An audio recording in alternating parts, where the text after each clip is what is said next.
Hey guys, and welcome to Talking in Stations. It is the 13th of May, 2018, sorry now. And I am not Matterall, but Pothny Matterall is doing Mother's Day today. So he's off with, I think it's a nice breakfast with his family, doing his duty there. So instead, you've got me. We have a fantastic guest list today. We have Pro God Legend from Test, Elise Randolph from PL, Harvey Skywalker also from PL. We have CSM candidates, moderator from Stuff, and Brisk Bell from the Initiative. And then finally, we have a new and upcoming FC from Goonswarm, Whisper Quietly. We have a ton to get through today, so I'm just going to run straight into it. Of course, immediate thank you to McLeod and Cascora for running the stream and a website respectively. Now, let's start. So the first thing we're going to talk today about is the Goon invasion of the North that's going on. Or not invasion, I don't know what you want to call it. Like, nerds and Eve get kind of angry about calling something an invasion or a war or not. So let's move past that. But so Whisper, the first thing I want to ask you is less about the fight itself that just took place, but about the more kind of overarching theme. Because originally the first kind of main thrust of the Imperium retaliation against the North was that the Hakonnen deployment, where kind of like a big song and dance was made, tons of dreads were brought up, lots of memes went on, lots of publicity went on.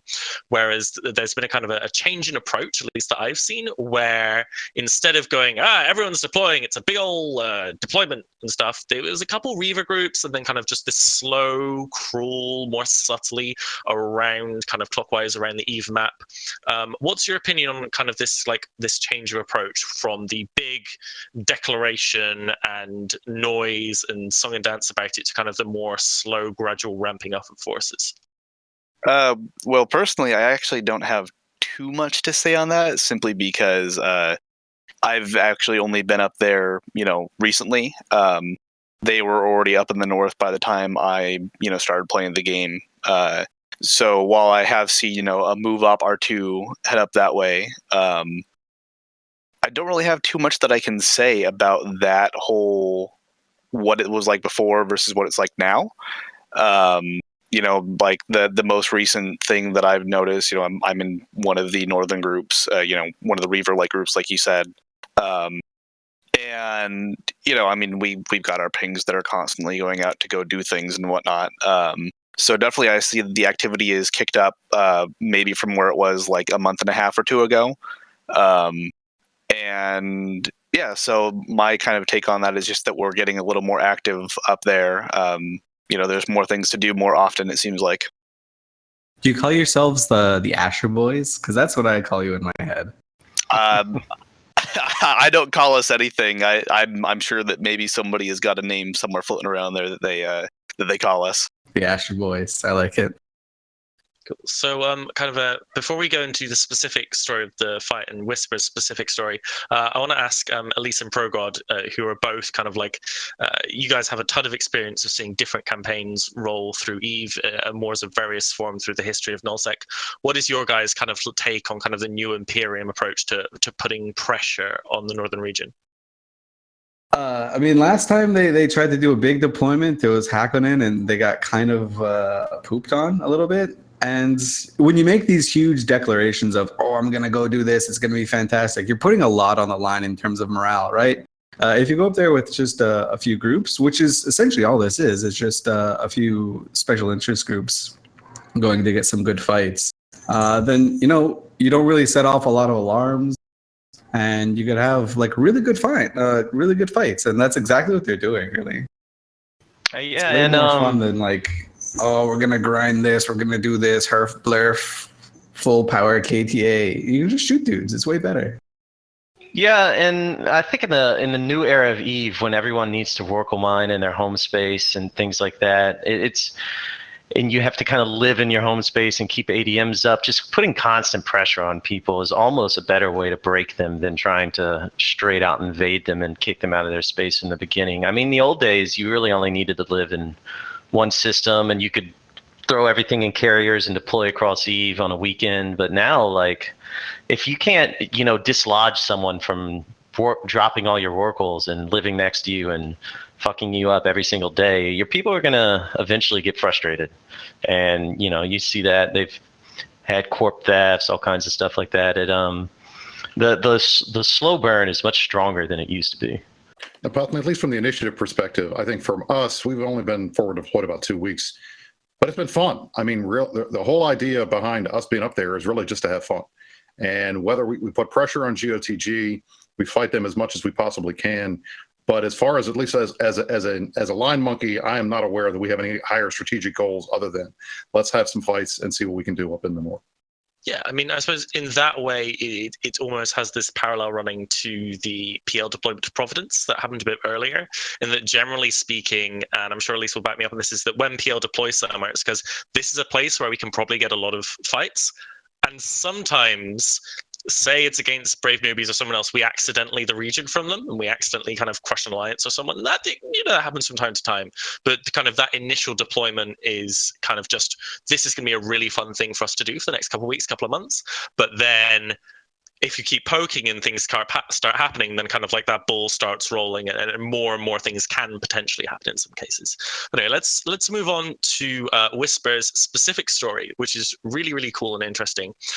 In the Whisper, you are, as you mentioned, very young in the game, kind of a new and upcoming FC. I'd love to hear just very briefly your story of from kind of the first time you ever even heard about what FCing was to what took you to the point where suddenly you are handed the keys to a hurricane fleet in the X-70 Fortizar attack by the Imperium, mostly goons and initiative, against that NC Fortizar.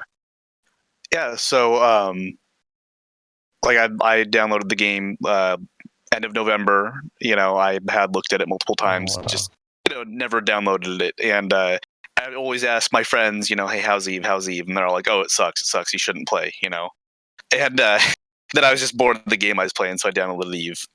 Joined some no-name corp out in the middle of nowhere for about a month, and then somebody else that I used to play Arc with actually came on and said, hey, you should join Goon Swarm. I'm in Goon Swarm, So I said, sure, why not, joined up with Karma Fleet, and I'd say probably about a month or so after I joined into Karma Fleet, I heard about the Skirmish Commander program for FCing, and so I signed up for that, and got accepted in, started leading, Comrade fleets, Claw fleets, whatever, just, little fleets across catch and whatnot, trying to catch Brave while they're ratting or something like that. And just started a bunch of those smaller fleets and slowly progressed into, maybe slightly bigger fights every once in a while. But as far as getting to the point where it came to like X7, I would say that before X7 happened, probably the largest fight I had been involved in was, or FCing at least, was we went into LowSec, tackled a couple of Rorquals. Turned out that they were either PL or PH alt-corp Rorquals. So we had capitals dropped on us in response, which we weren't exactly expecting, because I'm like, oh, Rorquals and LowSec, and so that was a small bit of a fight for a bit. And then I had FCs way bigger than me, way more experience, came in and took over, and we killed a couple of the things that got dropped and then left. So yeah, as far as like all the experience I had before that, I didn't have too much in the way of battling capitals. So when X7 came around, I essentially had been on all day. I think that even that same day I had gotten really bored and dropped my Hofit Dread on some NC entosising that was happening, and got it killed to bombers, but I had a lot of fun doing it.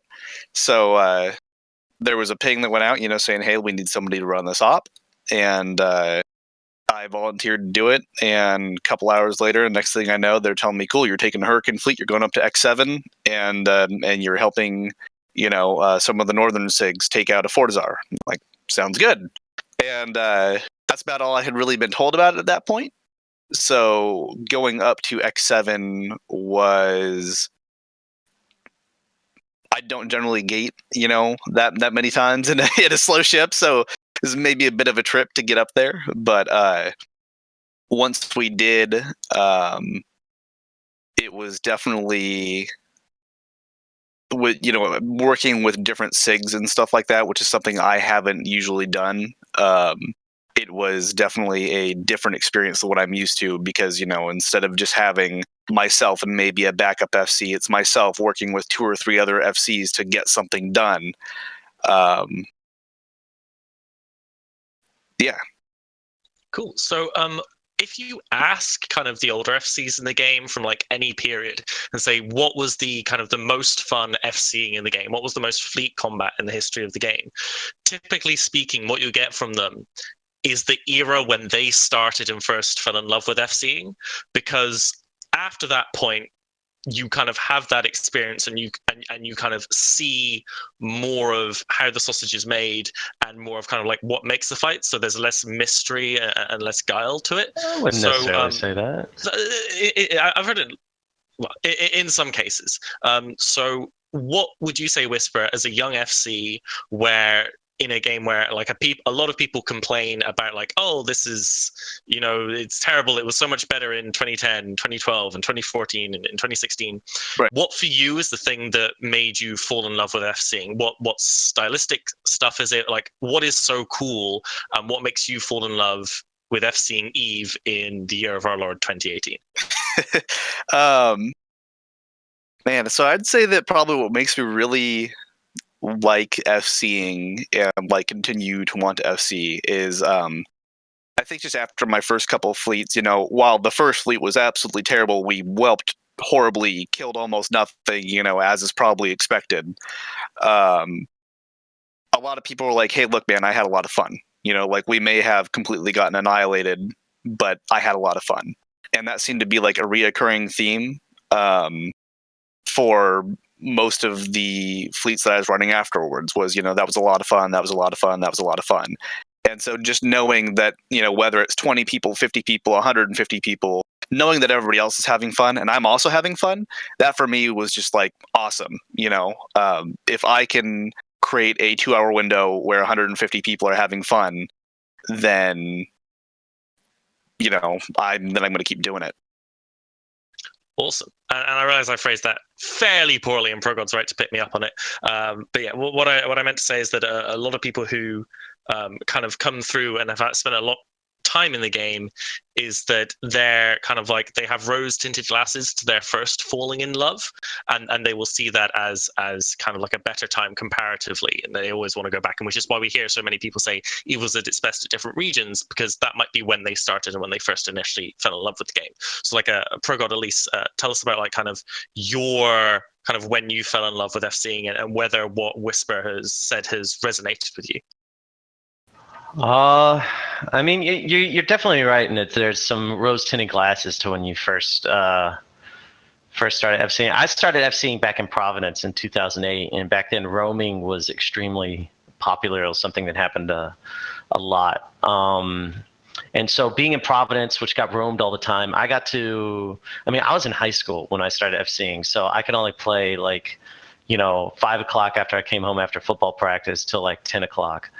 And the fact that I could always come home and there would always be a fleet in Providence, no matter what, and you could fight it anytime you wanted, was, that was a really fun time to FC. But the game, I don't know, as I've played more and I've gotten, better at FCing and more sophisticated and, understand the game mechanics better, I've definitely had some more fun fights that were, more challenging and more complicated, being in charge of 1,000-man fleets, things like that. But it was definitely a whole lot of fun when I started out. But that was just the era of the game. I mean, at least remembers PL were running around in sniper hacks. I mean, well, Cry Havoc at the time were probably doing sniper hacks too. But it was there was a lot more daily content, I would say, back then.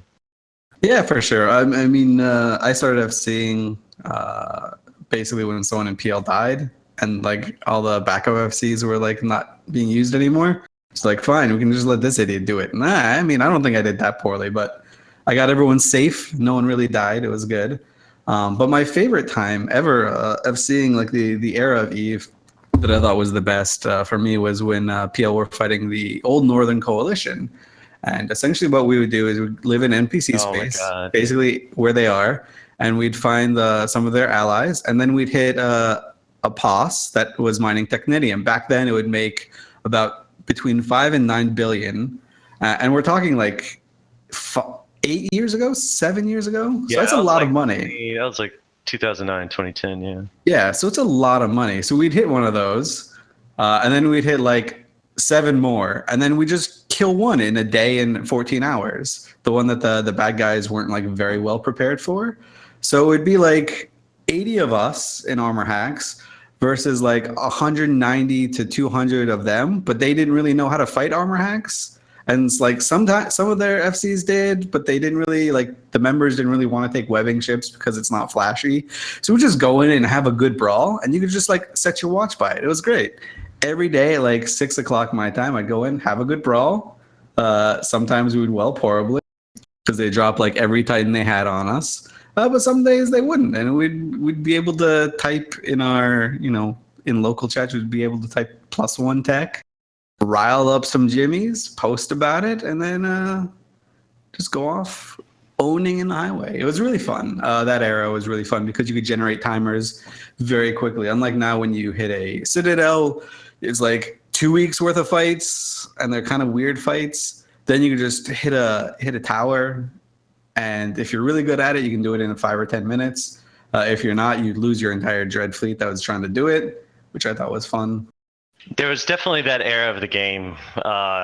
It's the biggest difference I'd say between now and that era of the game is that best practices weren't really as developed as they are now. Even bad alliances kind of have a general idea of how not to get completely wiped these days. But like back then, I mean, Elise was right. There was a 3-month period when armor hacks were first developed by Raybutts that no one even understood what like fleet size sig tanking was. Like no one even had thought to sig tank with an entire fleet of cruisers.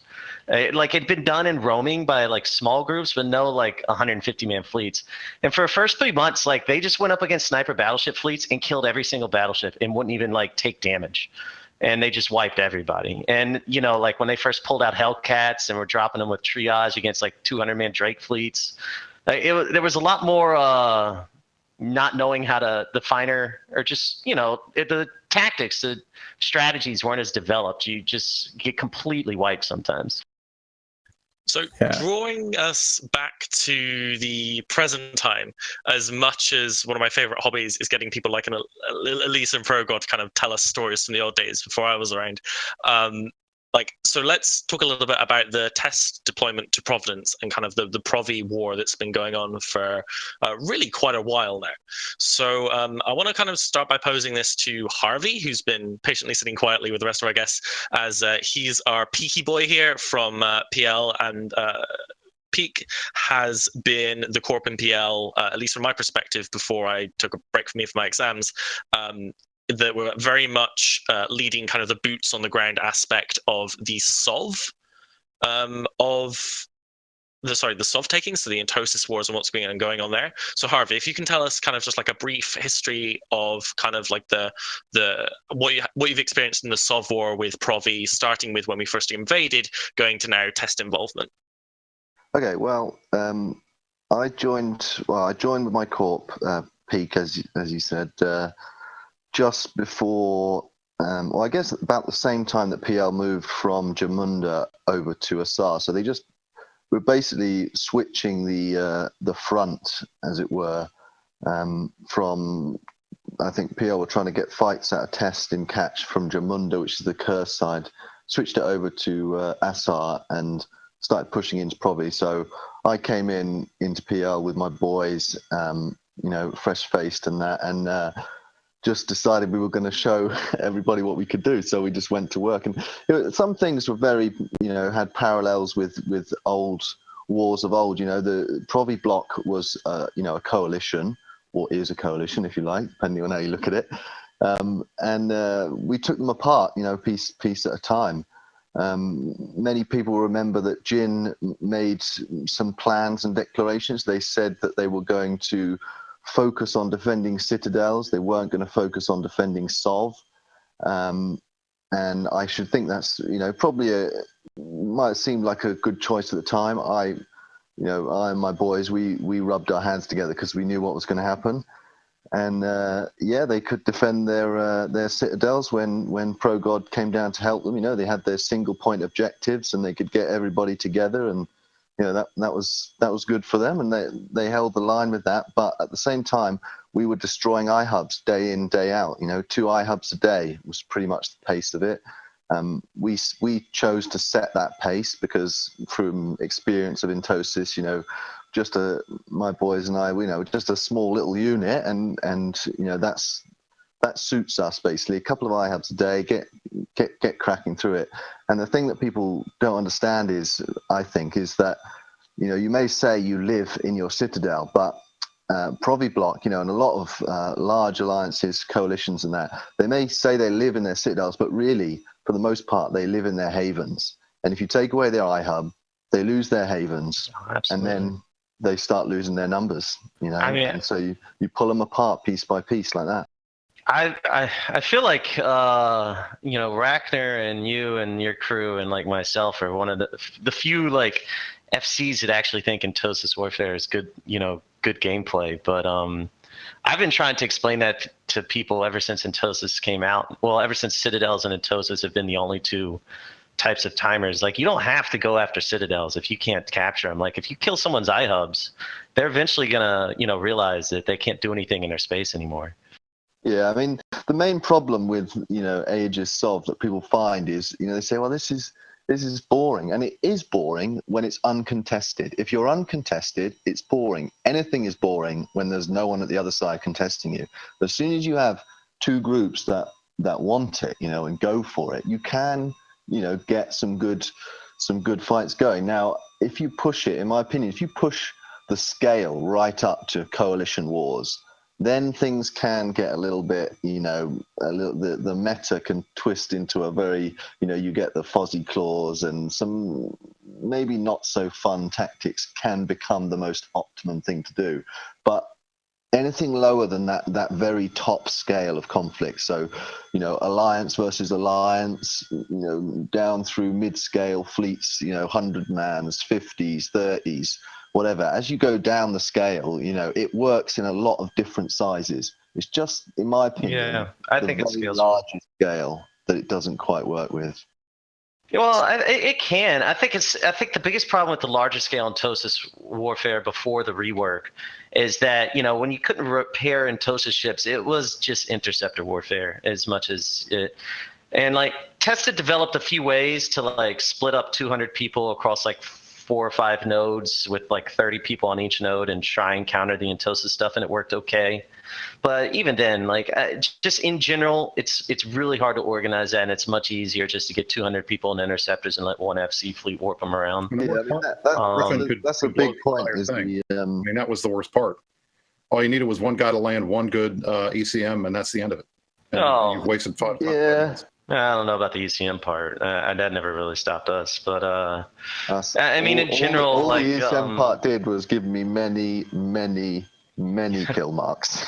Yeah, lots of Griffin galore. I mean, the game mechanic, you can really see, like how certain game mechanics, how like just because there's technically a way to counter things, if it's too complicated, if it takes too much work, then the easier, more time efficient method's going to win out in the long run. Just like a lot of mechanics have been like that, like tracking titans back in the day. This is kind of a semi-poor example, but they could technically be countered, but it was extremely difficult, and it took extremely skilled alliances and pilots to do it, and not everyone had it. And dropping tracking titans is relatively not difficult. You just open a Sino and jump. So like tracking titans became an extremely popular way to kill people. So if just throwing 200 people in interceptors and giving them the 1 FC to fleet warp around is an easy thing to do, and it's extremely difficult to counter, then the interceptor meta is going to win out, and it did over the course of 2 years. It became the primary way to do entosis stuff. Yeah, so that's the thing. I think like a lot of sort of traditional FCs, or just not maybe traditional, just like you say, it's the path of least resistance as an FC is to just get everybody together and do a single thing with them. But to really thrive in entosis contests and that, you have to have a lot more balls in the air, I think. But, I'm not taking. No, you got to split your fleet up at least 5 different ways. I mean, the way we viewed it before the changes, you had to control at least 4 nodes and have a fleet that could move independently and clear at the other nodes that you weren't controlling, and that was like a minimum. Yeah, I like the new changes with the repping and that. It took away a lot of the bullshit mechanics that I was using, and exploiting. The long range rapiers. Before we came to Provi, we did that we were messing around in Immensity against Red. I was actually working with Test a little bit just before. No, yeah, I remember that. Yeah, and we were just doing one corp, and we were holding up and restricting an entire coalition. We wouldn't be able to do that anymore because of the repping. They just did, we were blopsing around and using long range rapiers, being proper guerrilla warfare. Not to be too cliche, but that was literally what it was, and it really worked. But actually, I'll be the first to admit it was very bullshit mechanic-y. It was kind of just I like the changes. I thought as important as the rep change was the move to 7% per node and less nodes. I thought that was one of the big problems. There was just too many nodes. If there was less nodes, the old system may have worked a little better. So, Progod, I want to ask you about kind of Test's new involvement in Providence. So when PL initially invaded, Test turned up for a few of the good timers, but it wasn't, and Test were clearly on Provi's side in the conflict, but it wasn't the case of Test and Provi fighting side by side, both of them trying to push PL out in equal terms. It's only recently that we've seen the full attention of Test more coming on a more regular basis towards the Provi area. So kind of what was it that made you guys decide now was the right time? Was it the case that you were busy kind of securing other parts of your space? I know Fraternity have been doing some stuff in your area.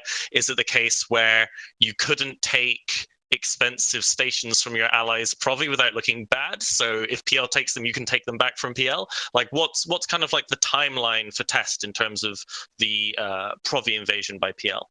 I mean, we're gonna attempt to take the stations and turn them into faction citadels and then unanchor them and leave. I mean, for the same reason that we didn't deploy up in the Providence in the first time. I don't think a lot of people understand how force projection works in the new meta. And Harvey was talking about it, as far as having people live in their space. So let's say 5-6 months ago, we deploy up to Providence and live up there, which keep in mind means we can no longer stage and catch because we have to move our catch staging to Providence.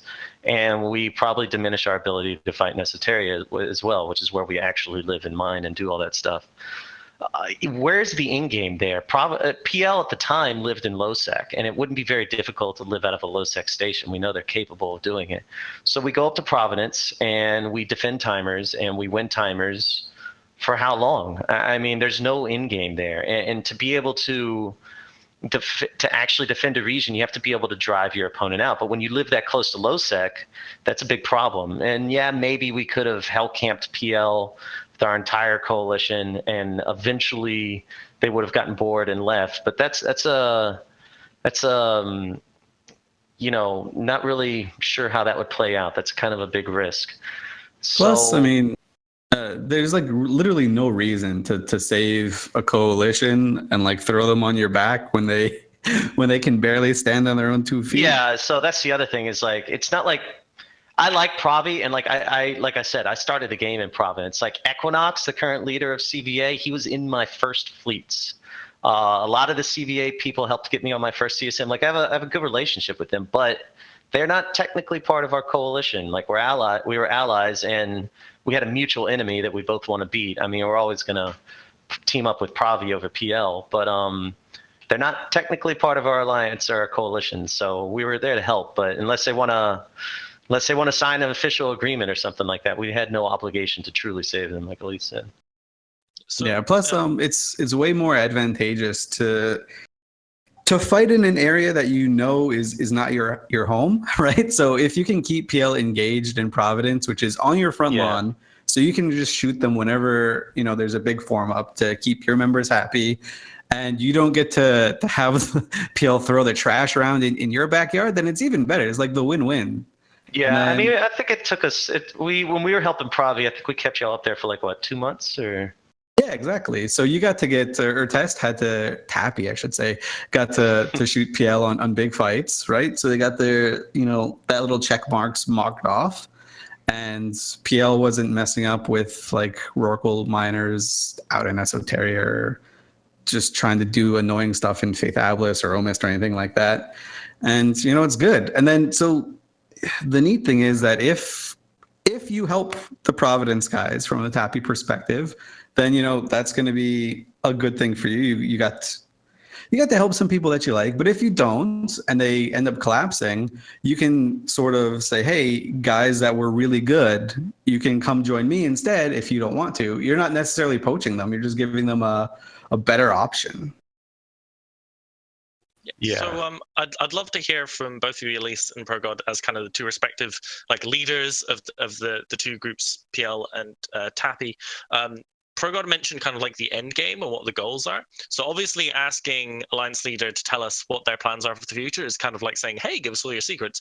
But like Elise and Progod, what are your kind of like hopes for the Provi region? Obviously the faction citadels are a massive like monetary incentive as of now, but are either of you looking to just throw the region back to the Provi Coalition when it's done? Does Test fancy like keeping it for any reason after? Like what are your two respective end games here, as much as you obviously would be actually willing to say?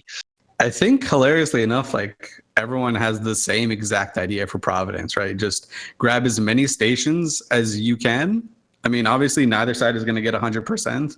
So just grab as many as you can, unanchor them in the middle of the night, take them, and then leave, and then never look back. Just like, all right, see you later. Give me the loot. Like the loot altogether, Jim was telling me he calculated at one point. It's something like 5 Alliance tournament wins or something worth of faction citadels. I don't know. I don't think it's that 30 much, billion honestly. How much is that as the rigs though? And if you honor it, Well, no. So like a Fortizar by itself costs what, 10 billion now? I think. Something like 10 or 12. So yeah, so just as regular Fortizars, that's 79 Fortizars, that's 790 billion.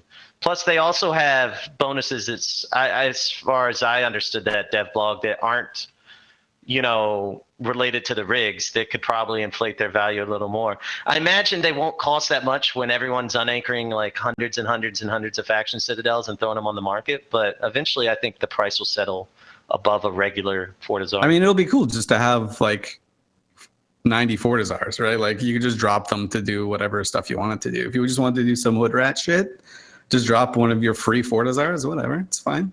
And yeah, they are like the stats wise, they are better. They're a little bit harder to take, a little bit beefier. I mean, assuming we even get like half of them, we won't have to build a Fortizar for ourselves for a while. Yeah, and that's kind of the whole thing, right? So personally, when we started fighting Providence, I know there was lots of like herf blurf. Like I know Jintan was of the opinion that we came here to get the faction citadels. I was like almost 100% sure we'd never see the fucking changeover from stations to citadels. I was like, yeah, this is gonna happen in like 3 years, whatever.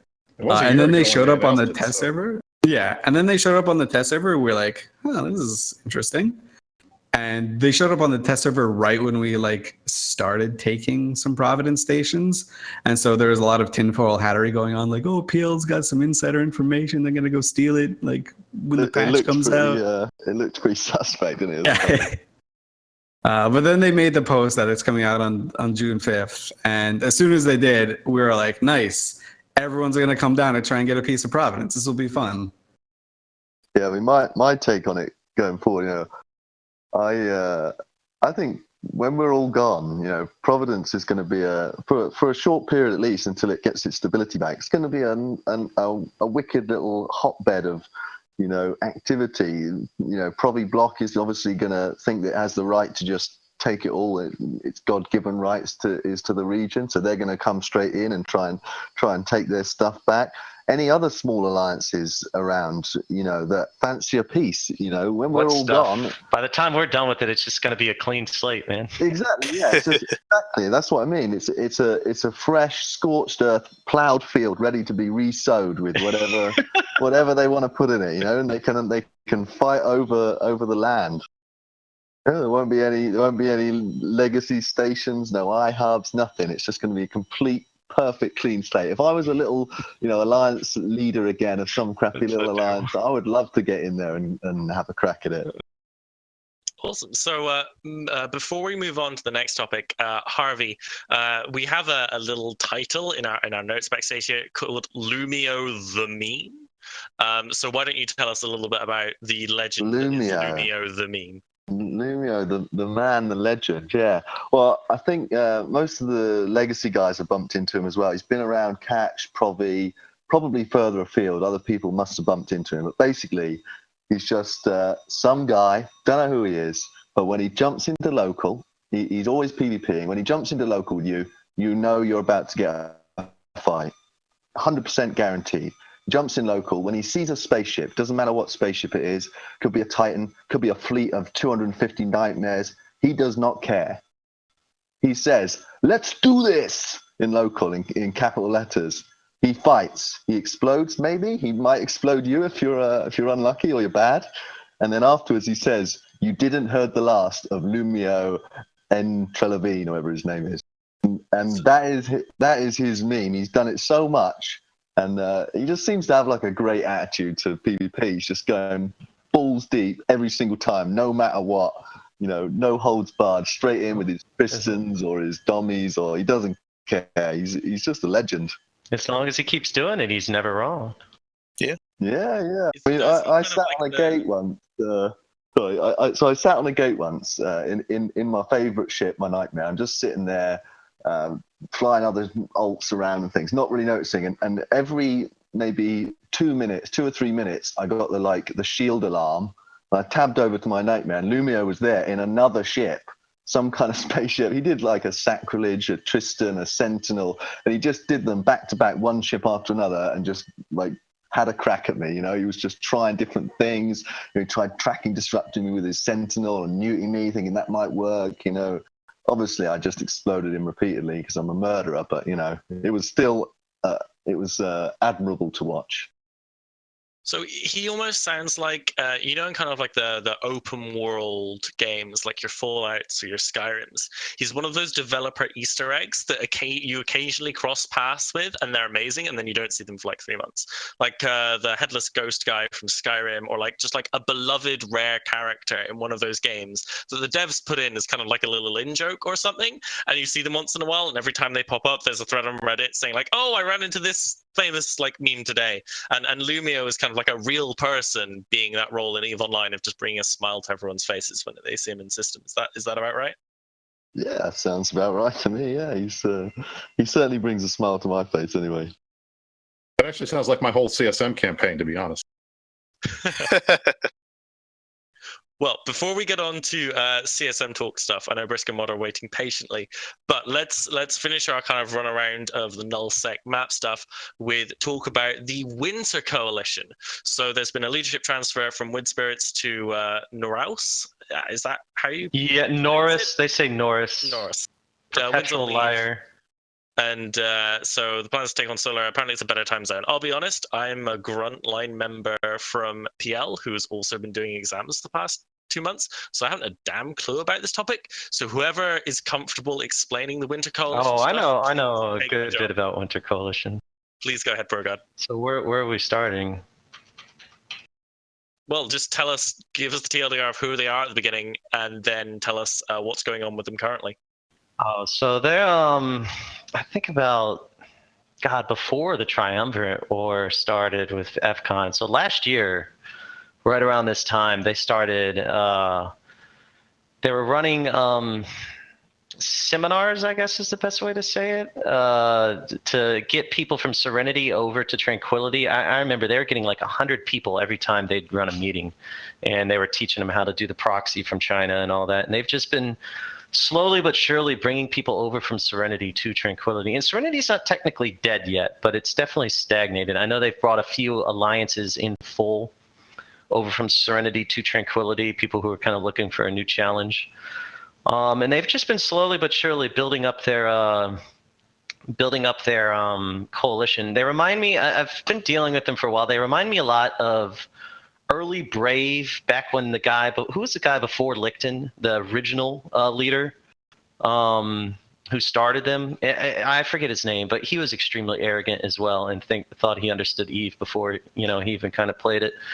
They remind me a lot like that, because they seem to not give a shit in a way about norms or anything like that. They just kind of lie to their members constantly and break agreements and do whatever they really need to do. which is good and all. But it's kind of interesting just to see them operate. I mean, they just had an alliance meeting last week. I mean, Noros has sat there and told his people that he's dropped $70,000 on the game before. We have no idea if that's true or not. Apparently, he was running their entire SRP just through Plex that he bought. Let's see. Let me pull up the translation here. They kind of just like fly by the seat of their pants and say whatever comes to mind. They're a lot. Noros is kind of a lot like the Donald Trump of alliance leaders as far as when he talks. So it's interesting to see it from a Chinese perspective. They just they were invading us. They're invading Amencia, but they never really got past the fact that all of our timers are not in Chinese time zones. So now they're turning around and they just canceled their NIP with XIX and they're going to invade XIX space. So they just kind of do whatever they need to do to keep content going. It's which is a good thing to do. It's just funny to watch it happen. It's definitely an alliance worth having a spy in. Like I would say, I can't think of a better alliance to have a spy in. Maybe GOTG right now, maybe one of those alliances, but. So I'm not sure in the context of EVE Online, being called the Donald Trump of alliance execs is actually a compliment in it or an insult, or maybe somewhere in between. But having one in a game when we're all trying to have fun sounds absolutely fantastic. So like one of the things that comes to mind is it's cool to have an alliance or a coalition or a group that is culturally so different from the established best practices that we were talking about earlier. So like a ProGod, at least you guys talk about how kind of like everybody kind of grew and learned this is how we act, this is how we do business. And then we've now got this huge influx of people from Serenity who are somewhat like the Russians, but to a greater degree where culturally how they operate and what they do is very, very different than what they're used to. And that provides kind of like new weird situations that we're not used to, for better or for worse. Like, Elise, do you have any thoughts on this? I mean, I always think it's great when a new group comes into EVE because, you know, a lot of the times some of the mechanics in EVE or some of the game seems stagnant, and a lot of it is just from the mentality of the people behind the scenes and the people involved. They just don't want to try something new or whatever. So throwing someone like Fraternity into the mix, you have no idea how they're going to react. Like ProGod was saying, like they just backstabbed their allies, like whatever. They announced like a random war in the time zone that they couldn't take. They're like, we'll throw everything on the ground for this. Like they just do random shit, and it's great. I love that. It's adds a little bit of chaos into the status quo, which makes EVE way more fun. Yeah, I got the opportunity to actually interview Noiris a couple months ago and get sort of his perspective on what it's taken to build up Winter Coalition and get these alliances. Primarily, it's going to be therapists, a fraternity, and Ranger Regiment that make up that alliance. They've come over from China because essentially one coalition, PIBC, runs the Serenity server, and a lot of the people who want to experience these wars in EVE, if you're a Chinese citizen, you have to come over here because it's not something that really exists in Serenity anymore. So it could exist. Like, that's ridiculous. EVE is a sandbox game. They're having the exact same problem that Elise was talking about. Everyone over there knows each other, and it's stagnating, and nobody wants to try something new. ProGod, I hate to cut you off, but that's incredibly like naive and like lacks fundamental understanding of like the politics that are going on in China. The like politics in a video game?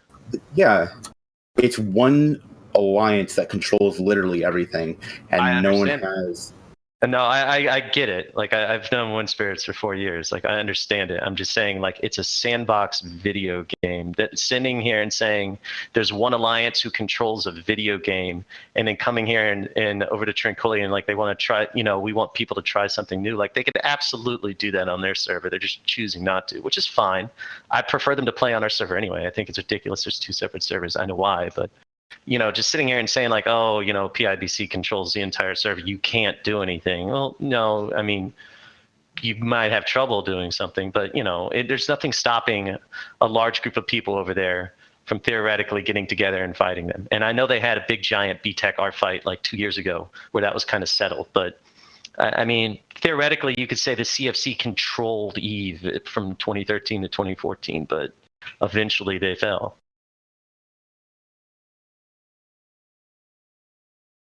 I think the big problem about Serenity is just it's not managed by CCP. Yeah. So you get like these kind of wonky ass game mechanics that just stay there. Like they're not on the same patches as us and stuff like that. Plus they have like so many ISK farmers that the value of ISK has been depreciated like, Well, that's as I like understand ridiculously it. The far. ISK botting and the whole there's just no culture against ISK farming and RMT and anything like that. So that's where the real control comes from, is the fact that, you know, when you can't go after someone's ISK sources, then you know, you really can't do much there. So and that was, as much as it pains me to say, CFC's legitimate argument against the whole I want ISK casino thing. One of the weird things I always find about Serenity is one of their biggest difference between there and Tranquility is that nobody kind of went and lived in wormholes in the way that we do on Tranquility. So Tech 3 cruisers are like crazy expensive and everything else is mega cheap. Like you can even, I'm pretty sure you can buy 80 ships just like off the market there. You can just get them. You don't have to win them from the Alliance tournament. You can just have 80 ships, as many as you want. That could be entirely wrong. But yeah, Serenity is a weird and wonderful place that's kind of back in terms of patches. What patch are they on at the moment? Does anybody know? They're for the most part caught up. I think they have citadels and things like that. I don't know. I haven't tracked in like a year. I remember there was at this point. there was a time where there was like a small influx of like elite PvPers going from Yes, scrappy Tranquility, to Serenity, because they were like, these people don't know how to play Eve the same way. So like at around like a year before a bunch of Serenity people started coming to Tranquility, a bunch of like people that you would see from Bringing Solo back and just channels like that were going to play on Serenity because I forget what the corp name was called. I just remember the ticker was West. Yeah. I was actually kind of part of the later influx of that. It was much old crying experts. It was a really terrible like machine translation from English to Chinese. That was kind of a running joke, and a lot of the people were playing in the kind of the 2012 era where you know, you could just run drakes around and have fun, you know, roaming in kind of battle cruisers in that particular era. So I didn't really get to do a lot of that. I was kind of on the tail end of that, but it was a lot of fun for the people who were involved in that. Cool. So let's move on from the Winter Coalition to talking about the CSM. It's taken a bit longer than usual because CCP have pushed it forward, but CSM season is upon us. The candidates were announced at FanFest this year, and voting begins pretty soon, I think. We have with us two candidates, Brisk Rubal and Moderator. So the first thing I'd really like to ask you guys is kind of like, what made you want to run in the first place? Like, did you take a severe hit to the head? Like, do you not like yourselves? Like, what made you guys want to run for CSM? Sure. So, I mean, you, of course, have experience with the CSM campaign. Apophany, you would have won had you not dropped out a couple years back. So you kind of have a good understanding of what it takes to be a successful candidate. I ran because I'm invested in wanting to have Eve be a game that's relevant and healthy and providing good feedback, especially now that there's going to be a new executive producer, and to be able to represent some of the groups of players that aren't already represented, but of course represent Eve players as a whole. And to answer your first question, Apophany, I didn't want to. I didn't want to run. I told my guys for about a year and a half, look, I don't want to run for CSM. I think it's a bad idea. You guys don't want me to do this. And after, you know, a year and a half of them bugging the hell out of me, I kind of realized, you know what, I got the skills in terms of what I do for a living, in terms of politics, in terms of being able to listen and represent constituents, and trying to influence a process that you don't really have a whole hell of a lot of control over. And I realized that what I do for a living, it makes perfect sense. And I think I could bring a lot to the CSM just by doing what I do in my day job. And for the same reason, moderator, I love the game. I want to see it keep going on. I want to make sure that we are providing as good feedback to CCP as we can, as well as making sure they understand what the issues are the players care about, and that they're hearing it from the players themselves and not just from reading it on Reddit or on the forums. So I think, you know, if a CSM candidate is not saying exactly what moderator just said or what I'm saying, I don't know why they would be running you. So as moderator mentioned I ran for CSM 11. So that kind of to go over the past couple of years of the CSM 10 kind of has gone down in history as famously one that was not fun to be on. Was that or the interact Scion with. second year? Yeah. Yes. Yeah. Progod, were you on there for that one? I was on Scion's first year when he destroyed the CSM, or when he started the process. Yeah, so needless to say, CSM 10, while they achieved some things, many things went very, very badly. And there was a big degradation of the relationship between CSM and CCP, of the community's relationship with the CSM, and it was in a really bad state. I think that a lot of the people that ran, therefore, for CSM 11 were like myself in wanting to just be solid communicators and be people that could work professionally, have good relationships. Like I ran despite not being an expert, particularly in an area of Eve, but in that role of just being a reasonable communicator and having already established good relationships with, some people at CCP through my work with the Alliance Tournament. Like since then, CSM 11 and CSM 12, who had a lot of incumbents between those two, have done, in my opinion, a fantastic job of kind of repairing that relationship, that kind of three-way relationship between the CSM, CCP, and the player base at large. So I'd love to hear moderator and Brist kind of like, what do you guys want to develop kind of further? So we kind of had the repairing and the rebuilding and kind of restoring of the integrity of the CSM, you might say, from 11 and 12. Like, how do you guys want to impact and develop the CSM in CSM 13? Well, obviously, as you had mentioned, one of the primary goals is to make sure that the relationship with CCP and the CSM remains healthy, that we're an effective communicative body towards the community, we're an effective focus group, and that we don't backslide to what was going on in CSM 9 through kind of 11 was a period where there was a lot of breakdown in the relationship between the CSM and CCP. So now one of the next steps is to be more communicative in doing things like writing blogs with the community, talking to the player base from China and Russia that doesn't necessarily have representatives that are going to likely win in this event, but they're an important part of the game as a whole. We need them in the AU time zone, and to kind of communicate effectively about what it is that new patches will do to the upcoming ecosystem of the game, and just be a good voice of reason. I think to add on to what moderator just said, I think the big thing that I think everybody's concerned about is with Seagull leaving and having a potential new executive producer, we're going to have a new roadmap. We're going to have a new path forward. And I think everybody is reasonably going to be concerned about that and making sure that whatever CCP decides to do down the road is in line with the existing norms and mores of the game, and make sure that they're not doing anything.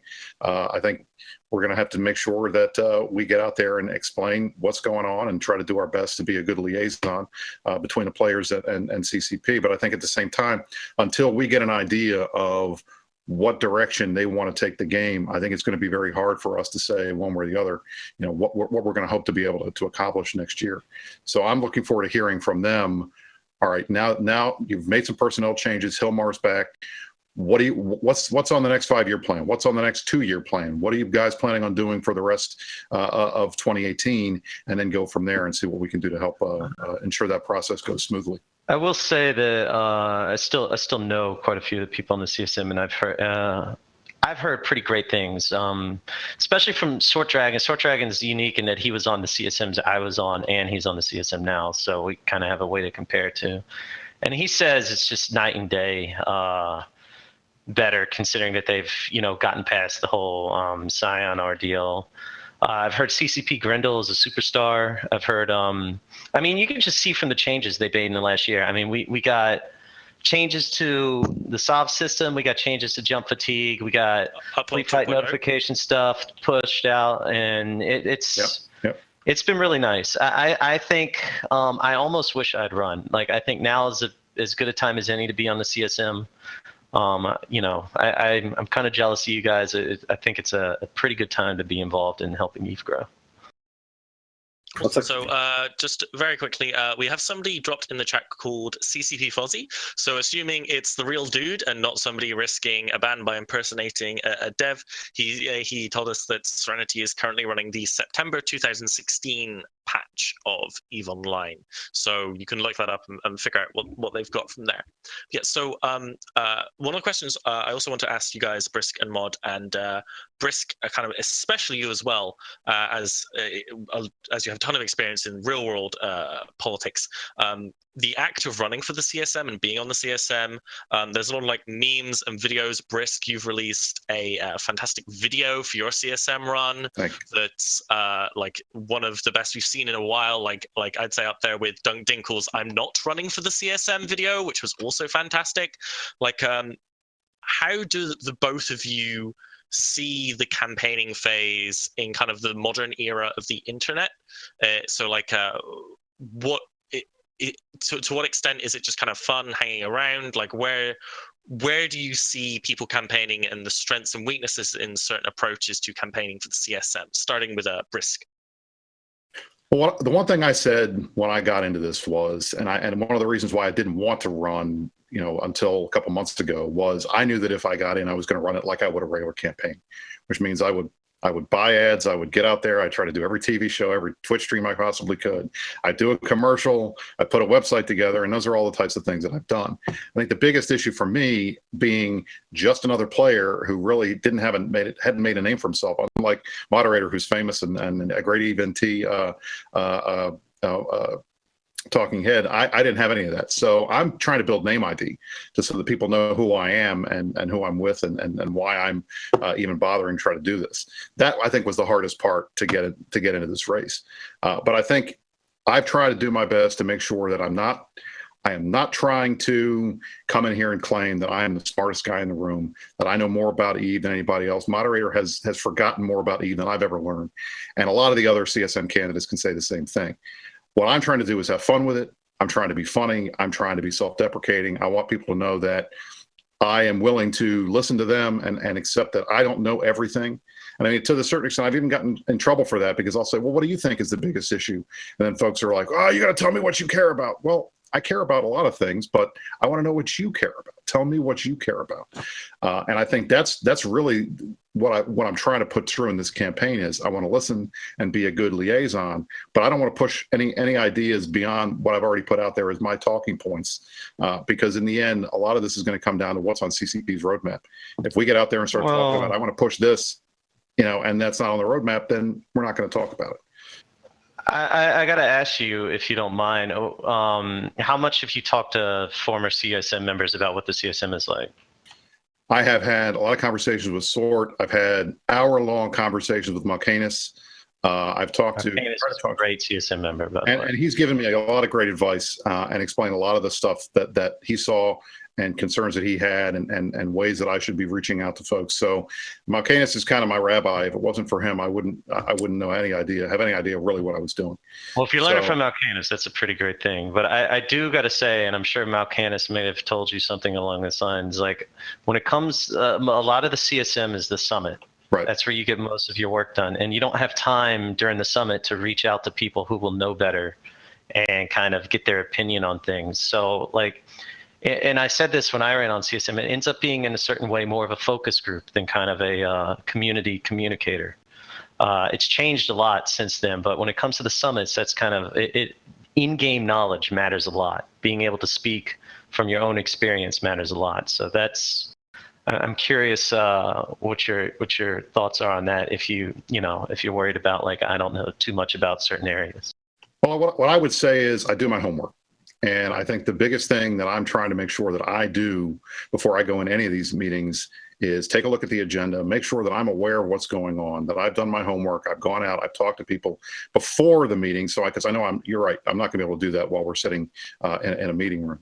But also at the same time, I've played the game since 2006. I've done almost everything there is to do at some point or another. And the things that I haven't done are things that I know I haven't done, and I have to reach out to folks beforehand to find out about. A lot of what I've been doing lately is nullsec PvP. That's my passion. That's what I like to do. That's what I spend the most time doing. But I know that there's a whole hell of a lot more of the game than that. And I would know that if elected, all of us are going to have to represent more than just what our comfort zone is. I'm going to do my best to get out of that comfort zone and find out things from other players, find out things from the community ahead of time, so that in those focus groups, I'm not just sitting there with my thumb in my ass. Yeah. So, I'm not saying you're not up to it. I'm just saying, like, I don't know how much Malcolm has impressed that upon you, but it is like. Oh, it was the first thing he said. It was literally the first thing he said to me. So moderator, you're not new to the EVE spotlight from your Alliance tournament commentary. For example, like the sad moderator meme is like probably my favorite meme to come out of that Alliance tournament, which was what, Alliance tournament 14, I want to say. Yeah, that's correct. So like, how has running this CSM campaign been for you? Like, what do you feel like?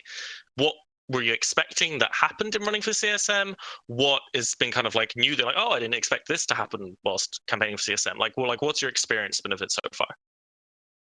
Well, my experience in and of it so far is that I'm just building off of what I've already been continuing to do with some of the podcasts I'm doing, some of the interviews I've been doing, and then the blogs that I've been releasing, talking about upcoming patches and things that are going on in the game right now. I've got another one I'm in the process of working on right now about the Mutaplasmid modules and how they'll affect the economy and the overall game mechanics and interactions of combat.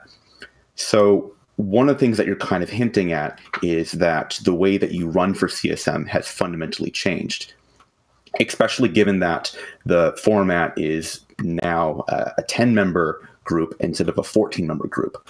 I can pretty much already tell you right now who 5 or 6 of the CSM reps will be, and that's because right now you need to have a combination of either space fame, block vote, or some sort of major position in an alliance to actually get elected, because you need roughly 2,000 votes to pass the threshold to get in the top 10. And I now have to continue to canvass to a lot of the groups that aren't necessarily being hit by the pool of candidates that are out there right now. So for me, that's going to a lot of these low-sec and wormhole groups. Low-sec and wormholers didn't even get a summit at the last CSM meeting. So there's a lot to be touched on there. Of course, I don't just focus on those things or even small gang, but they are areas which are more in my wheelhouse, I think, than for a lot of other candidates. I mean, so again, I haven't actually been on the CSM, at least and Pro God have, so they can hopefully back me up on this. But aside from being at the top of a block ballot, which is the most useful thing to actually getting on the CSM, I'd say the second most useful thing is having a body of work to point to. So, for example, when I ran, I'd been writing articles on Crossing Zebras, and I was known for doing my work in the Alliance tournament. So that is something that you can historically point to and say, this is the thing I have been doing already before I was trying to convince you to vote for me. I think a lot of the problems that first-time runners have, and I think Brisk might suffer from this to some extent, is that you haven't got that huge thing that's been in the public domain to point to. I'm not saying that makes it a bad idea to vote for any of these people. I'm not saying that at all. What I'm saying is that it's harder to run if you don't have that body of work to point to. It's more difficult to acquire people without that name recognition. Almost like a real election. Man, I had to run 3 times before getting elected. I ran for CSM 4, just got completely zonked. CSM 5, I was like the first alternate, which they never used, even though they threw someone off. So I was useless. And then CSM 6, I finally got to be like the actual, back in the day, it was they like main candidates and then alternate candidates.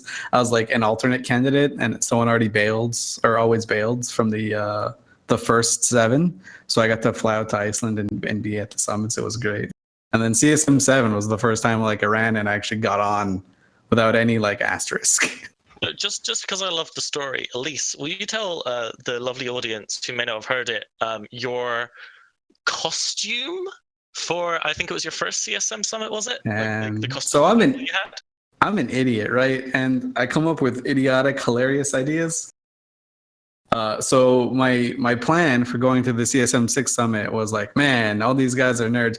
It was me, the Mittani, Two Step, some guy from Razor, X Death, and Celine. That was the people going to the CSM summit. And I was like, man, you know, it'd be really funny. These people think I'm some weird nerd, so I'm gonna dress like a weird nerd. So I had like a fedora, and I had like a white seersucker suit.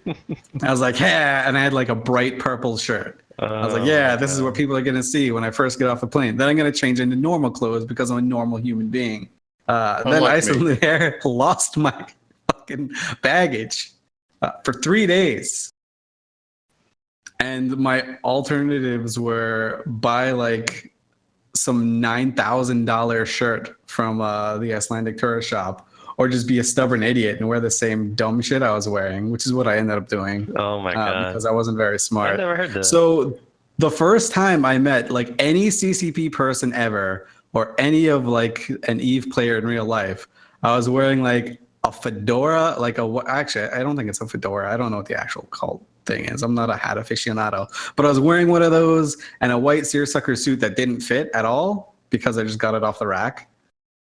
So you're saying you look like Jintan when you got off the plane? I mean, Jintan actually has fitted suits, but I was very Jintan-esque in how ridiculous I looked.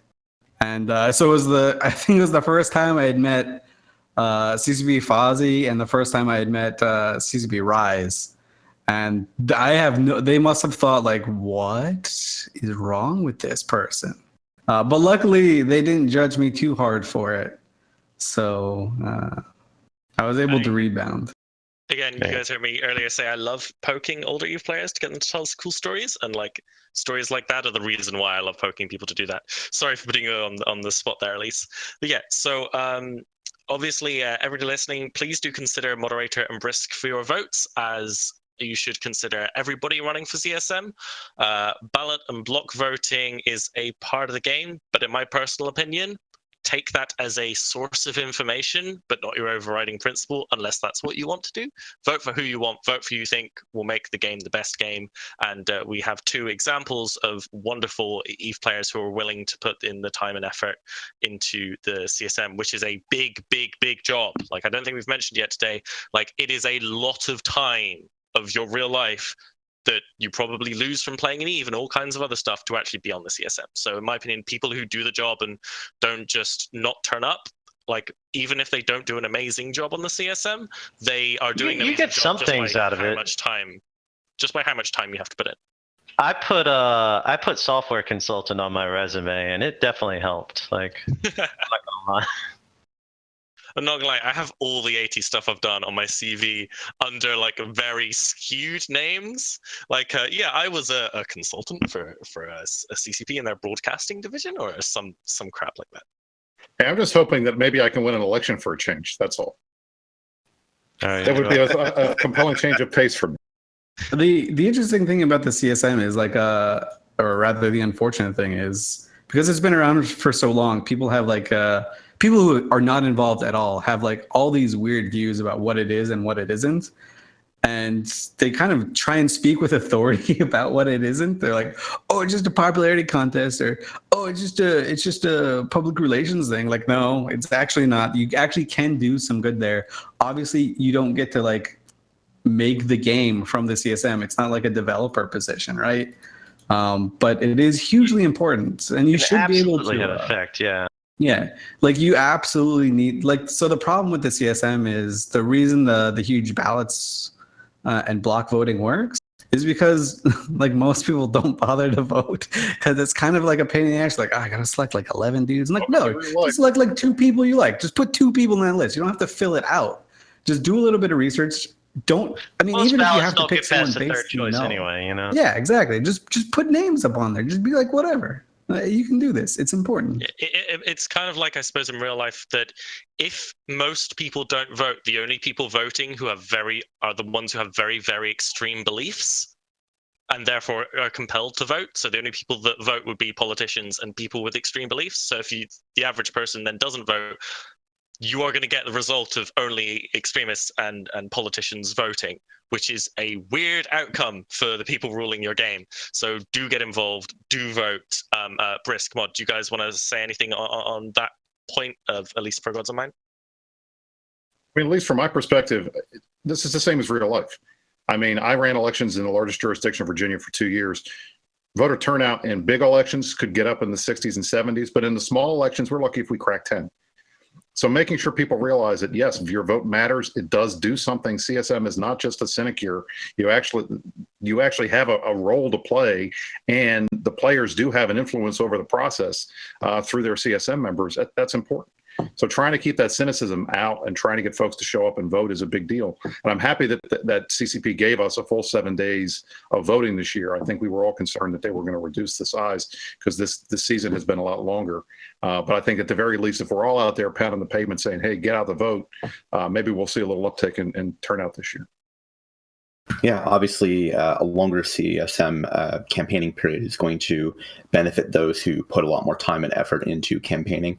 You'll continue to see a lot more from me, especially now that my finals are just now beginning to end. From now until when the polls closed, continue to push through that. So it's a lot of work, and I think we'll see some more front runners emerge from those who continue to put in that time and effort and show that they're putting in the time and effort that they would need to be an effective CSM representative for the game. Fantastic. So now we are going to move on to our final bullet point for the day, which is kind of loosely titled Modern Warfare and EVE. So we happen to have a lot of FCs and a lot of people that are directly involved in PvP and fleet combat in the game. I'm probably the least PvP person actually here, now I look at it. And I just PvP in EVE, so that's interesting. So with Whisper here, and I want to bring you back, having been so quiet for so long, we kind of have kind of somebody brand new, fresh on the FCing team. We have someone like Brisk, who's been doing PvP for a very long time in EVE, but I don't know, Brisk, have you ever moved up in kind of like the FCing role, or have you been kind of stringently in the fleet member role? I have FC'd a couple times, and everybody's died, so I try not to talk about it. We have a moderator who is kind of a small gang solo alliance tournament specialist. For example, Mod ran you ran the Exodus AT team for, what was it, AT 11, AT 12, something? Yeah, it was Alliance Tournament 11. I mean, AT 11. Cool. And then Elise, Progrod, we've already said, are kind of like long history alliance leaders in nullsec, run campaigns, FCs. So what I'd love to talk about, and we touched on this earlier, is when Aegis Sov first came out, there were these kind of like, there was a big outcry. Some people thought it was amazing, some people thought it was less than amazing. There were the quick go-tos developed, like the interceptor fleets, the insta-claws, all that going on. But I haven't heard recently, and that's probably just because I can't listen to every damn EVE podcast, kind of like where we are in the current state of what the metagame is for warfare. So like, especially with the changes that come through, I haven't seen that many Reddit threads, that many articles about like, okay, now that this change has come through, this is generally what is happening. So I'd love to hear kind of any of you speak on kind of what the current state, what the current meta of how people fight in EVE is over Sov and over timers. Well, just to be from a line member perspective, I will say from our experience, hacks are the new thing again. We are back to using hacks everywhere, and I think every group has a doctrine now that has a hack in it. But ProGod's shaking his head, so he can tell me I'm full of shit. No, they're definitely good. They're definitely good, but it's still early in the meta to see how they develop. I've seen so far you can beat the assault damage control pretty easily with newts. So we've done that. I've seen some people running AB hack doctrines and just getting shredded by anything with newts. I think they're really effective as an MWD doctrine, but then you have to consider what your logistics are going to be. It's, you can have these heavy tank hacks and, amazing ADC skills and have everyone be really disciplined with it. But if your logistics are just, MWD scimitars that anybody can track and they only have 80k EHP or less than that if they're MWD, then it really doesn't matter because they're just going to kill all your scimitars and then you have to warp off anyway. So I think they're definitely cool. I think the ADC is an example of good game mechanics. It's different. It opens up more options. I'm not saying it's not, it couldn't, maybe it couldn't, be balanced in some way or another way. I don't think it's, we've worked with it enough to know if it's unbalanced or not. It's definitely strong, but it's definitely beatable, which is exactly where you want it to be, in my opinion. But I think it's more of this in the game where you have different variety, different options, more tools in the toolkit for FCs. It's always a good thing. I like it a lot. One of the cool things about it is it adds a bit of a skill cap to Eve as well, right? So instead of just orbiting an anchor and then shooting and like having the FC make all the complicated calls and doing all the complicated skill stuff, like you now get to push a button that determines whether you live or you die. Like that, I think that's pretty cool. Definitely more things like that. I mean, at least I was someone was complaining to me the other day, and I was explaining to him. I'm like, you used to not have an align button. You used to just have to find the celestial and align to it on your own. So. Yeah, it's really kind of neat. I've been playing with the ADC a little bit for low sec stuff. I think it's going to be for small gang stuff. I mean, we've seen Black Legion use Munin. I have a feeling that Black Legion are going to be some of the only people using Munins. I think. Yeah, but I think Serbs and Ishtars are probably going to be what most people use. I lost 2 Munins last night, but so I agree with that. Yeah. I mean, Serbs and Ishtars, they're neat because, like, I mean, as ProGod was saying, you kill them by killing their Logi, but that's essentially how you kill most things, right? GOTG has been using a lot of Eagles, and it has not been effective. Yeah, Eagles. Somehow I'm not shocked that Eagles are bad. Like, yeah, Eagles. I don't know. We were actually having a chat in the 00 FC channel the other night where I think the only way you can make Eagles good, and I don't think they're good, is to use them you got to use their bonuses. They're long range snipers. You gotta fight with them at long range, which means they need to be MWD fit. But a lot of people aren't MWD fitting. I'd love to bring you back to the conversation. Like, again, because you're a younger FC, you might not be able to comment on like how things have changed. But like, what do you currently love flying? Like, if I told you get to magically create the circumstance of what fleet you're running and what you're fighting tonight, what do you want to fly? How do you want to fly it? Who do you want to be shooting? So it's actually kind of funny that you asked this because, as everybody knows, there is the Goon Swarm FC tournament that we did last month, and we're also doing it this month. And I actually got chosen to do it this month, and as one of the 8 FCs to participate.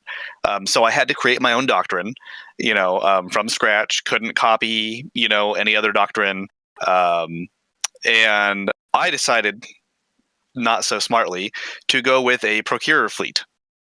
So I chose procurers with no drone link augmenters, and I FC'd from Menorca with Logi and whatnot. So I definitely would not do a procurer fleet again. As far as warfare is concerned now, it was a total gimmick. Risked it, lost. But as far as actual doctrines go, I would say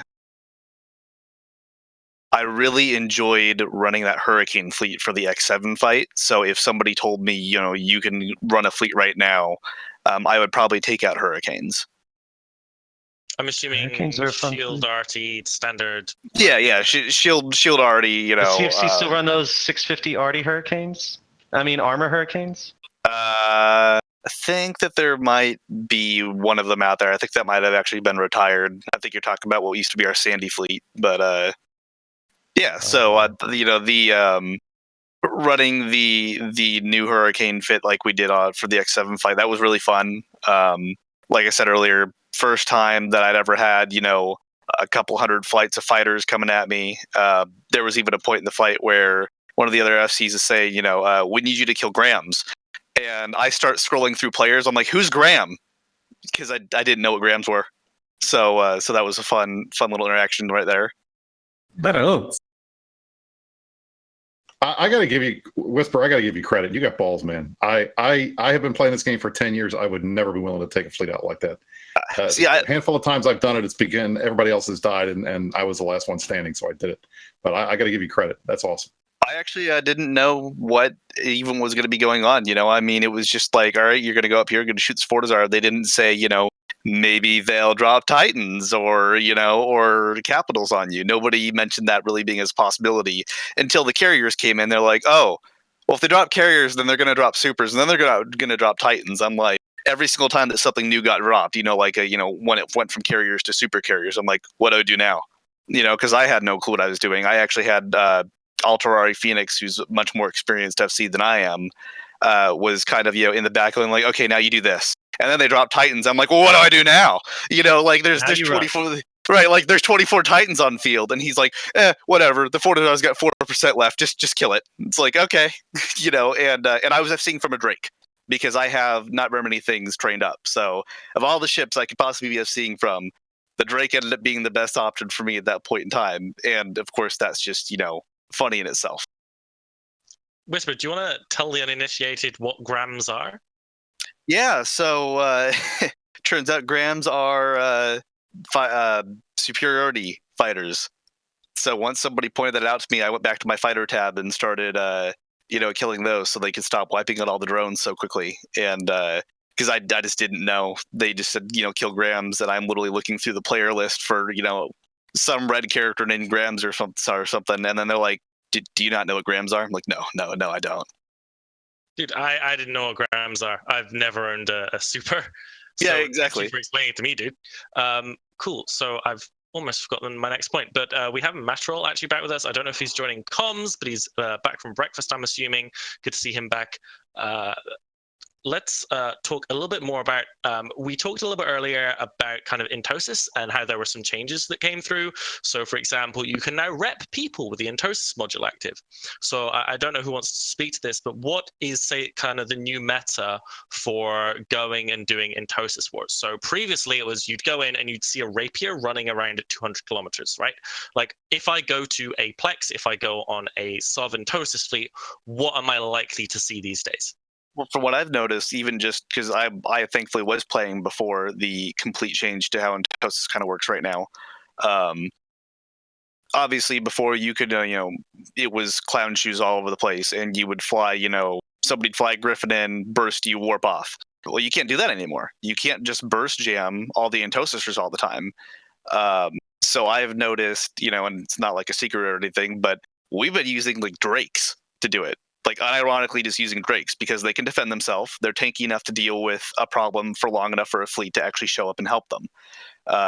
So we were killing French Connection last night. They were in Steeples doing entosising. I don't know why, but I mean, Drakes were used beforehand. I think the real difference is so you used to be able. You basically have two situations with entosis. Either you have capital superiority, and therefore you can put heavy assets to entosis, or you don't, and you need to have mobile assets on entosis. So it used to be used to run entosis faxes if you had capital superiority, and you had the 10 times modifier, whatever it is. It makes the entosis module take forever to spool up. But now you can just run a heavy tanked battleship with an entosis fax and get a shorter spool up. So that kind of helps out a little bit. Honestly, the tactics most of the tactics still apply. You can still do a really fast entosis ship and pull range if someone comes in, or an entosis fax. The difference is now you can put like a small gang on there of like 5 to 10 people and not worry about losing your entosis ship. I'm really interested to see who's going to be the first group, because there's not that many nodes anymore, to put like extremely elite 5 to 10 man comps on each node that you can't just like send interceptors at, because that's the biggest thing is you can now counter the interceptor blob by having really heavy tank ships. Like T3s could probably pull it off, remote rep battleships even, depending on how you want to do it. Just anything that can kind of tank a claw volley and then that kind of DPS, which could be difficult.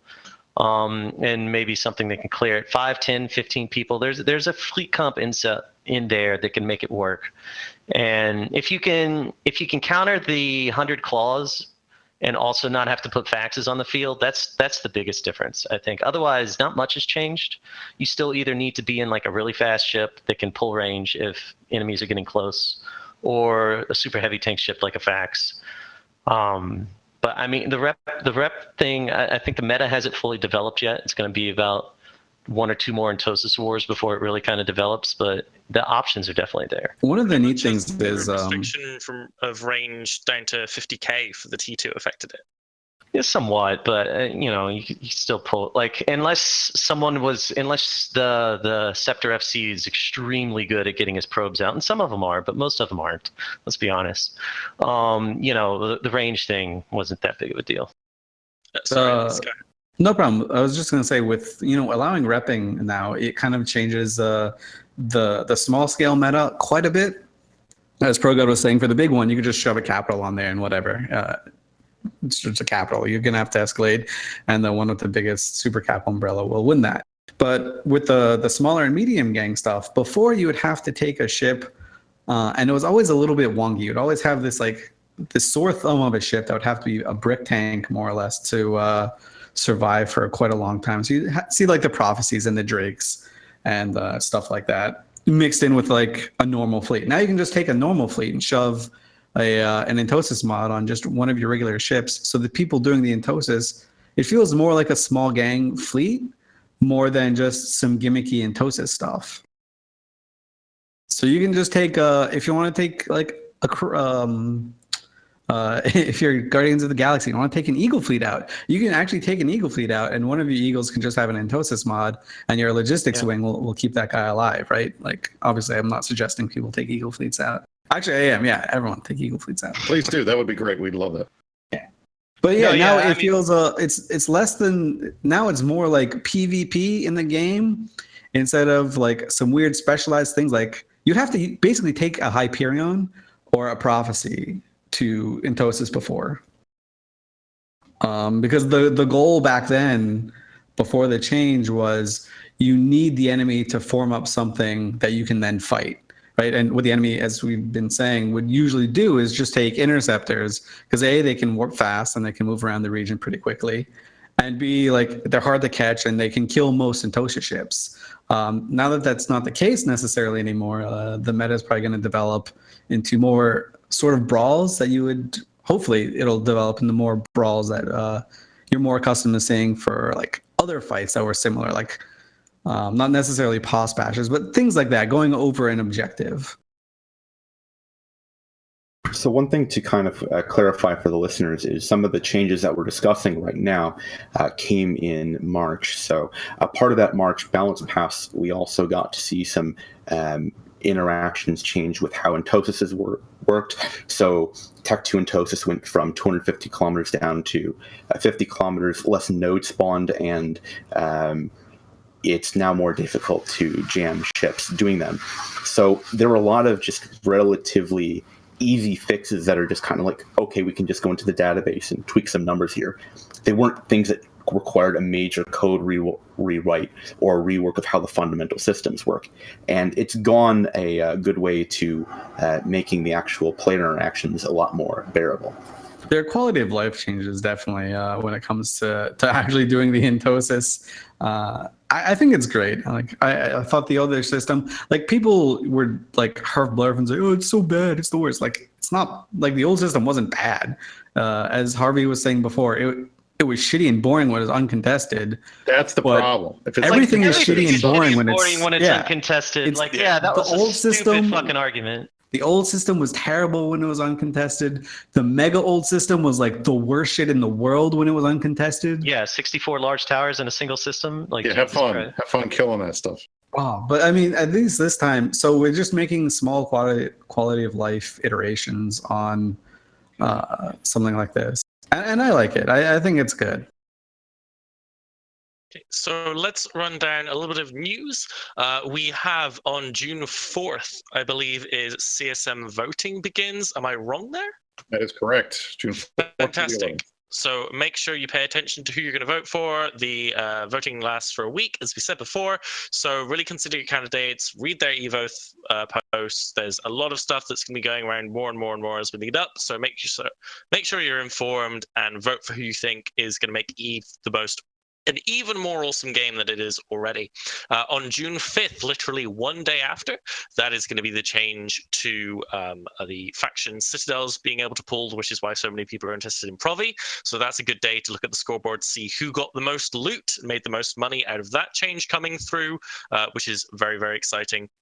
We also have some Eve meets to mention. We have Eve Atlanta going on next Saturday, which is great. If you are in that area, go hang out at Eve Atlanta. I'm sure it's a fantastic meet. I won't be going because it's a million miles away and I have an exam, but I'm sure there'll be tons of cool Eve players to go hang out with there. And now, unless anyone has anything else they desperately want to discuss, we're going to run down shoutouts. We do have a bit of time, so feel free to plug yourselves and whomever you wish as we go down. Brisk Rubal, if you start us off. Well, first of all, I want to say thank you to all the moms out there. Today's Mother's Day in the United States. I assume it's Mother's Day everywhere else.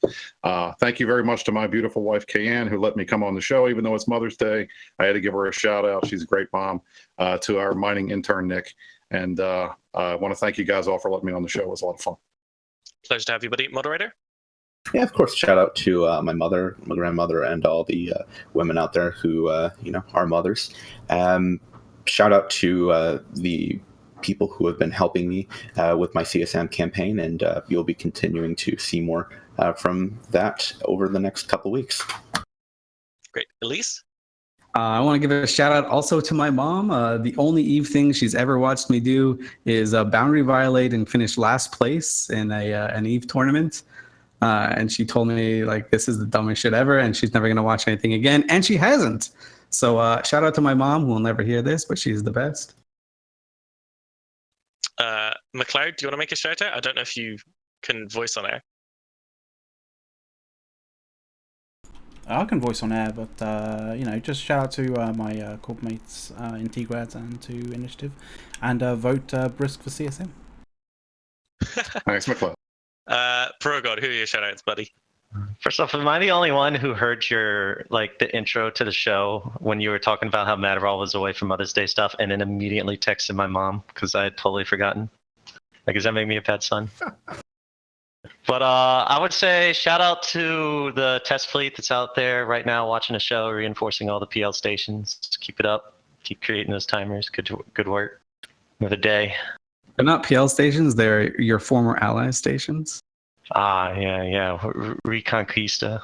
I gotta get my spinning bike out. The Spin Master 9000. Yeah, cool. Whisper, any shoutouts, buddy? Yeah, basically just the Karma Fleet guys. Everybody that's in Karma Fleet that's helped me learn how to play the game. People like Xing Li, Alterari Phoenix. Definitely have been people who have been pretty monumental, I'd say, in helping me learn how to FC and simply play the game without wanting to quit. Because I'll tell you, that first month was rough. Living with a bunch of random nobodies out in Curse was it was rough, and it kind of made me want to quit. But I all those Karma Fleet guys definitely have been really helpful for me. So in England, Mother's Day is actually on Sunday, the 31st of March this year. But I will give my mum and my grandmothers a shout out anyway. Thank you all very much for coming on the show. We've had some amazing guests this week, and thank you for letting me host you guys through it, despite it not being my usual job. I would like to shout out the article I just released on Crossing the Zebras, which is my Alliance Tournament Histories PL versus Hydra Part 2. So go check that out if you have any interest at all in the Alliance Tournament. Part 3 will be probably released next week at some point. And we also have Matterall popping in, returning. What would you like to talk about, buddy? Hey, man, I just want to say thanks a lot. You saved my bacon. It was Mother's Day, so I had to run off right before the show. And so Apothony got handed the show right as we started. And so McLeod and Apothony, thanks for picking up the slack and just doing it. Good job. And happy Mother's Day. And of course, Harvey had to drop out before we came to the end of the show, but shout out to him for coming as well. Madderall, is there anything you'd like to say for the end of the show? Any wrapping up stuff that I don't know what to do? No, everything's been great. And I just want to say thanks to all our supporters on the Patreon. They are shown up in the Discord as different colors, and especially to our Angel supporters. There's only 4 or 5 of them, and they put in the big bucks to help us upgrade equipment and stuff. So thank you guys very much. Chat is screaming about someone called Steve. So Steve, whoever you are, wherever you are, we all care about you and we want you to be okay. So there we go. I believe the show usually continues with those of the guests that want to hang around on the TIS Discord. So if you want to come out, hang out with some of the people that we're chatting today, do come and join us on the TIS Discord, which I'm sure somebody will helpfully post in the stream chat. But thank you very much for listening, and I believe we'll be back next week, won't we, Matterall? That's right. We're back next week. All right. See you guys. Thanks for coming.